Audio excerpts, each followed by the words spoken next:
Hi everyone. ரீசெண்டாக பவானி அம்மன் கோவிலுக்கு போயிருந்தோம், பெரியபாளையம். ஃபியூ மந்த்ஸாகவே வீட்டில் வந்து எல்லாருக்கும் ஏதோ ஒரு ஹெல்த் இஷ்யூ வந்து மாற்றி மாற்றி ஒன்று வந்துகிட்டே இருக்குது. ஸோ எனக்கு வந்து அந்த கோவிலுக்கு போயிட்டு வந்தால் கொஞ்சம் நல்லாயிருக்கும் அப்படின்னு எனக்கு தோணிட்டு இருந்தது. அதனால் போகலான்னு பிளான் பண்ணியிருந்தோம். பட் மார்னிங்கில் வந்து கொஞ்சம் பிஸி ஸ்கெடியூல்னால மார்னிங்கில் போக முடியல இந்த வாட்டி. சரி, ஈவினிங் ஆச்சும் அங்கே ஒரு 4 to 5 ஓ கிளாக்குள்ளே அங்கே சாமி பார்த்துட்டு கிளம்புற மாதிரி இருக்கணும் அப்படின்னு கிளம்பியாச்சு. அண்டு வீக் டேஸில் தான் போனதுனால கொஞ்சம் காலியாகவே இருந்தது. நல்லா சாமி பார்த்துட்டு அன்றைக்கி கிருத்திகையும் கூட, அதனால் உள்ளே வந்து முருகருக்கு அபிஷேகம் பண்ணியிருந்தாங்க. அதுவும் கொஞ்சம் நேரம் பார்த்தேன். அதுக்கப்புறமா லாஸ்ட் டைம் போகும்போது கும்பாபிஷேகத்துக்கான ஒர்க்லாம் போயிட்டு இருந்தது. லாஸ்ட் ஜூலை போயிருந்தோம்.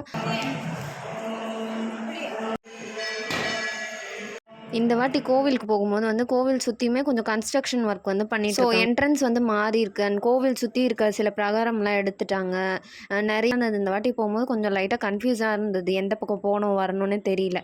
வழியில் வந்து எப்பயுமே வந்து இந்த மண் பாத்திரங்கள்லாம் வைப்பாங்க. ஸோ வீட்டுக்கு கொஞ்சம் அதுவும் வாங்கிட்டு லைட்டாக மழை வர மாதிரி இருந்தது. ஸோ எப்படியாவது மழைக்கு முன்னாடி வீட்டுக்கு வரணும் அப்படின்னு சொல்லிட்டு சீக்கிரமாக கிளம்பி வந்தாச்சு.